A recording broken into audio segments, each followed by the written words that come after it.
All right. So if we quiet down.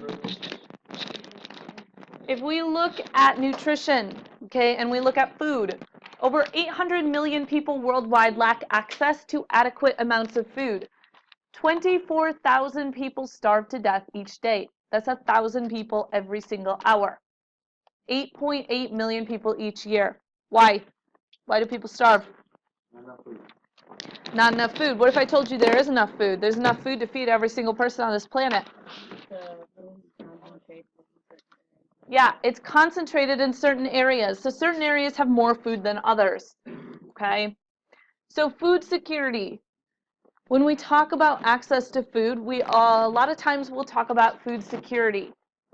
So the condition in which people have access to sufficient, safe, and nutritious food. You don't need to know that it's defined by the Food and Agricultural Organization of the UN, so you don't need to write that part. You just need the first part.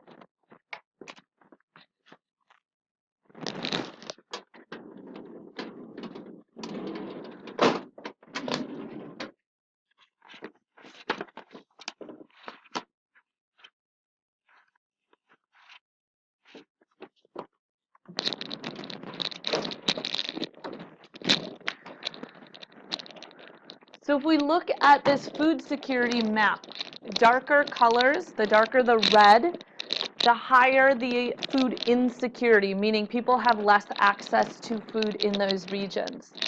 So if you look, the regions down south, okay, have high levels of food insecurity, meaning a lot of people do not have access to sufficient, safe, and nutritious food. We talked yesterday about food deserts, and we said that you can have access to food, but it might not be nutritious food, right, if you're getting it all from a convenience store. So in Wisconsin, we have 12%. 12% of our population is food insecure, meaning 12% of our people do not have access to safe and nutritious food. If you take that to, this classroom, that would mean 2 of you, right? 2 out of 20 or whatever. So basically, there are a significant number of people here who don't have access to food. I see this, okay? There are people who come into my classes who don't have access to a lot of food. So they exist here in Kenosha. It's not just a everywhere else kind of problem. If we look at food security in the entire world, okay? Red, again, where do we have food insecurity that is going to be the highest? Okay, I know it says lowest here, but basically they flipped it. So here we're talking about where do we not have access to food. So again, you see Africa, okay, Central and parts of South America, Southeast Asia. Okay, these are places where we don't have very good food security. At times, this food security gets so bad in a short amount of time that people die from it. So famine, you've heard of a famine. It's when food insecurity is so extreme that large number of deaths occur in a short period of time.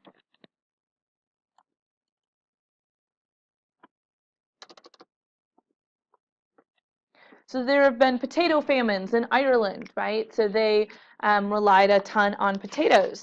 And when a pest destroyed or a disease destroyed the entire potato crop, a lot of people ended up starving. This is in India, and it was caused by a drought, okay, in 1876, where a ton of people starved because they couldn't grow crops because there wasn't enough rain.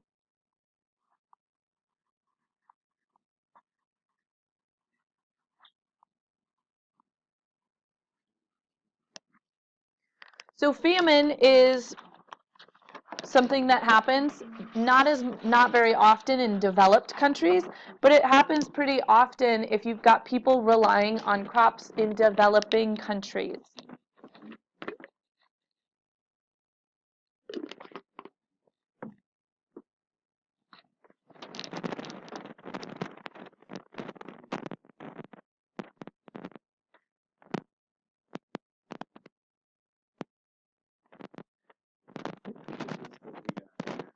Where is the Oh, I'm sorry. Where in the world? Sorry. You guys forgot to write that down. Where in the world? Yeah. So parts of Africa, Southeast Asia, parts of Central and South America.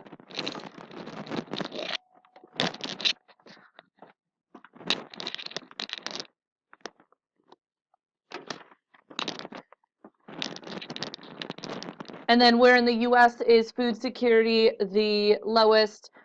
Basically in the southeastern part of the U.S. So Mississippi, Alabama.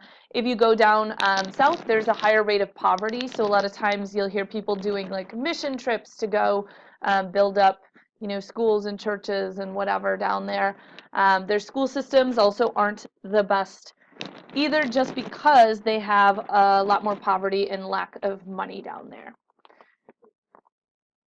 All right, so then we get to, well, what are the different states of nourishment, okay? Undernourished, meaning you're not getting enough calories. The calories you're consuming are under the amount that your body needs, okay? This is important because if you don't get enough calories, your brain is not going to develop. And this is essential if you're a child or a toddler or a baby, because you need that brain to develop. If you've ever noticed, if you've ever babysat kids or you have a younger sibling and you've looked at what they drink, typically the parents will buy them whole milk, right? They might have 2 gallons of milk in their fridge, one of skim or 1% or 2%, and another of whole milk. And they give the whole milk to the toddler. Why? Because the fat, they need fat in order for brain cells to develop. So fat is a necessary nutrient. And it helps the brain cells develop in young children. So if you're not consuming enough calories and you're not getting the right amount of nutrients, you're not going to have your brain develop. Now, malnourished, if you take Spanish or Italian, mal is bad, right? So you are getting enough calories, but you're not getting enough of the right calories. Okay, so not consuming the correct balance of proteins, carbs, vitamins, and minerals. So for example, when I went to Africa, I came back very malnourished. I was getting enough calories. I didn't really lose weight, but the problem was I wasn't eating enough variety because they don't have hardly any variety there. For breakfast, I would eat, you'd eat fruit, okay? Lunch, you'd get a big plate of rice the size of your head, basically. They'd pour a little stew over it, and by stew, I mean maybe there would be like a couple vegetables. Like they had peas there. So sometimes the stew would have like peas in it or dried beans. And then occasionally, if you were really lucky, you got like cabbage or like carrots, like a tiny little portion of them cooked. But I pretty much didn't see a vegetable the whole time I was there. And then for dinner, you got a plate of rice, again, the size of your head. Like I'm talking like a big plate of rice. Like that's all you got, with some stew on top. So I mostly ate rice and fruit. And I came back very malnourished. I was lacking some nutrients. So people who subsist mainly on, there's a lot of people out there who eat mainly just rice, okay? And they're missing a lot of those vitamins and minerals. Think about all the different foods you guys eat in a single day, okay? A lot, right? Just think about what you packed for lunch. There were probably 5, 10 different foods in there. I mean, even a peanut butter and jelly sandwich, you got bread, peanut butter, and jelly. Like that's 3 different things right there, okay? You go someplace else like Africa, or you go to one of these developing countries, you might eat rice for every single meal, okay? You get really sick of rice really fast, especially if you're eating it for 4.5 months. But, so you also probably aren't getting a lot of meat. Okay, why? Meat is really expensive. We're going to talk about why it's really expensive. Here are some other things, though. Anemia. You've probably heard of people who are anemic. Okay, if you're anemic, you don't have enough iron in your blood. Okay, so people who are anemic don't have enough iron. Iron is needed in order to make red blood cells. And this is really widespread throughout lots of different countries, including the U.S. Vitamin A deficiency, that's what we're going to look at on the next slide. It causes blindness. There are a lot of parts of the world where people go blind because they don't have enough vitamin A, which is found in a lot of vegetables. And then iodine deficiency. If you've ever seen on a salt shaker, like the big, I don't know, the big salt containers, it says iodized salt.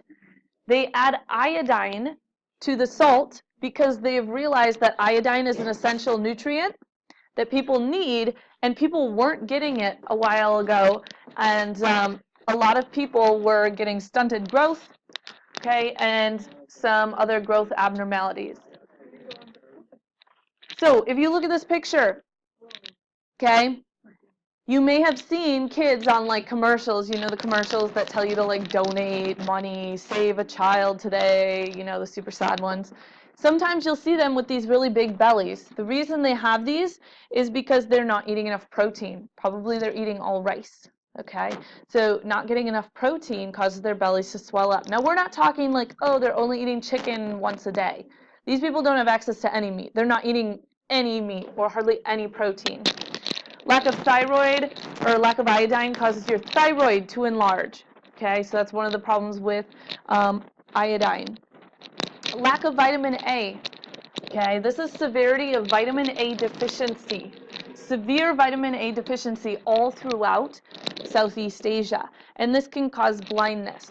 So what I want to show you before we move on, I want to show you what they're working on in another country. Okay, in other countries, is they're working on genetically modifying rice in order to have more vitamin A. Okay, so that these people who live off of rice can still eat this rice and get all of their nutrients. Okay, now this is genetic modification. I'm not here to tell you if it's good or bad. They're going to provide some pros and cons of it. Okay, but this is something that they've already created. They created it in the 90s. There's been a little bit of backlash from it, but we're going to watch this video crop. So then we get to overnourished. So overnourished, meaning that we are getting too many calories, okay? And so obese nations, United States, Mexico, okay, we have too many calories. It can also cause malnourishment, not getting enough of the right nutrients, because if you're eating McDonald's for every single meal, chances are you're not getting enough of the right amount of nutrients from fruits and vegetables, okay? So grain, fill this in the blank. Grain makes up the largest component of the human diet. This includes everything from rice, wheat, rye, corn. I am betting you ate at least one or more of these today already. If you ate cereal, guarantee you it had at least rice or wheat or corn in it. Bread comes from wheat.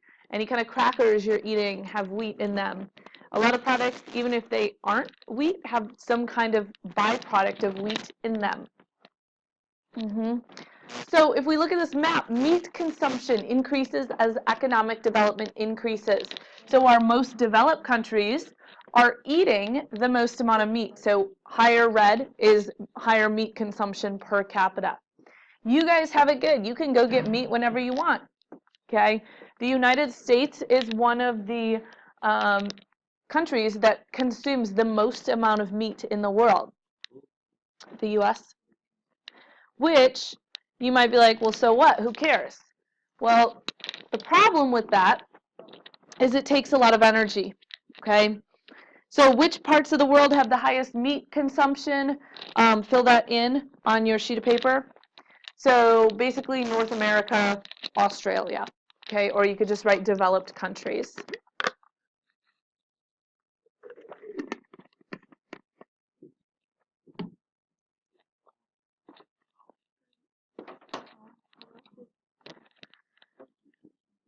So the meat consumption is an issue because it takes a lot of energy. An energy subsidy is how much energy is used to produce a calorie of food. So how much energy, either in human effort or in fossil fuels, is used to produce 1 calorie of food. So this chart is kind of hard to see. Hunting and gathering is the smallest, okay? It does not take very much energy to go around and pick berries. Sure, you got to walk, but that's about it, okay? Then we have small-scale corn, okay? So let me plant some seeds. I got to take a little more energy to go water them or weed them. Then we get large-scale corn, okay? Well, now I'm probably going to have machines to help me plant and plow, so that's going to take some energy. Even more eggs. Okay, why? Well, if I have corn, now I've got to feed a whole bunch of corn to that chicken in order for the chicken to produce eggs, right? So all of my corn that I could have just eaten myself now is being fed to the chicken, and I got to feed that chicken a lot of corn in order to get my eggs. Then we get up to, chicken, turkey, and then beef, okay? Beef takes pretty much the most out of any type of meat. Because if you think about it, how much corn do you think that cow is going to eat in its lifetime? A lot, okay? And if you were to eat all of that corn, it would probably last you 10 years, okay? Or not that long, but, a long time, okay? So if we remember the second law of thermodynamics, right, when we convert energy from one form to another, it loses its ability to do work, right? So when we go from one trophic level to the next, only 10% of that energy is transferred.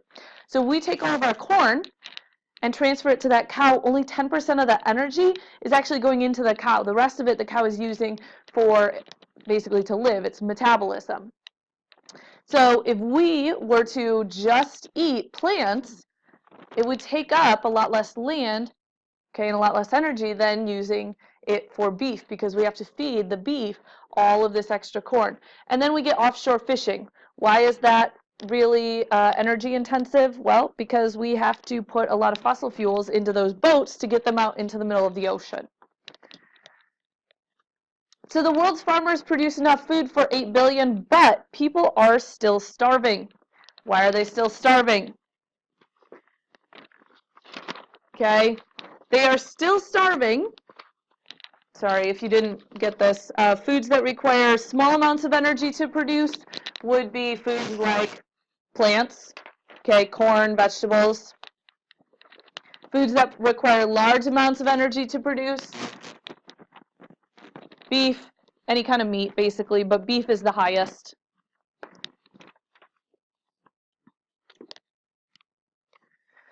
So why are people still starving if we're producing enough food? Well, we're producing enough food, but people are starving because food is not distributed equally, okay? And you can literally just write food is not distributed equally or inadequate distribution of food. Some of you may have heard of Feed My Starving Children. It's an organization that puts together rice and beans and ships them to countries that have a lot of food insecurity, okay?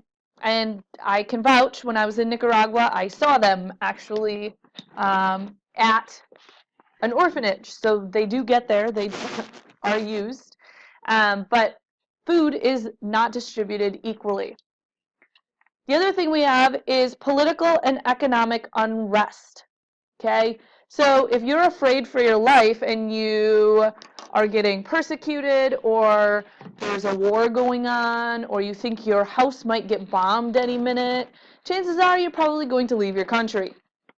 If you're a farmer and you're leaving your country, all of a sudden you're not producing as much food for yourself anymore, and you're not producing enough food for the other people that you sold your farm goods to.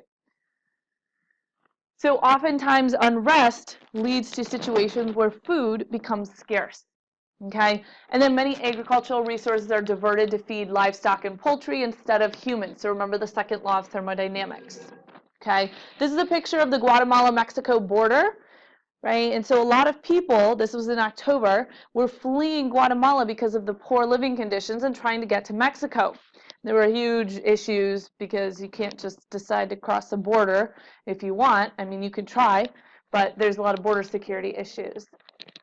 So in that blank, only 10 to 15% of calories in grain or soybeans fed to cattle are converted to calories in beef. So again, second law of thermodynamics. If we fed everyone a vegetarian diet, it would take a lot less energy, okay? So if what this map is showing us, if we use the land the way that the people in that country used, okay, would it be possible to feed everybody in the world on that diet? So for the United States, if everyone in the world ate like the United States ate, it would not be possible to have enough land for agriculture for everybody, because we eat so much meat here that we would not physically have enough land to grow enough of the corn to feed all of the beef that, we consume.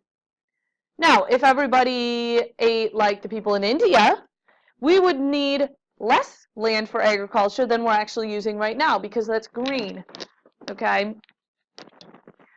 All right, so as the population continues to grow, we got to find ways to feed everybody. We're almost done. So solution, we can reduce the amount of meat we eat.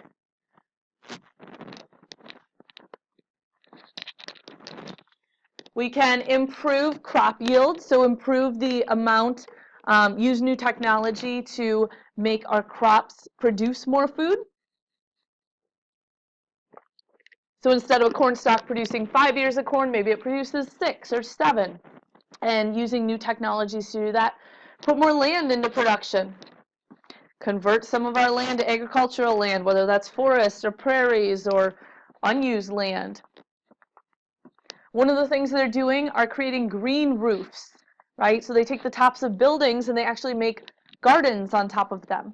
Because what good is the roof of a building? Sure, it keeps stuff out, but it doesn't serve any other purpose, so why not make a garden on it? And then address income inequity. So some people, some parts of the world are not making enough money.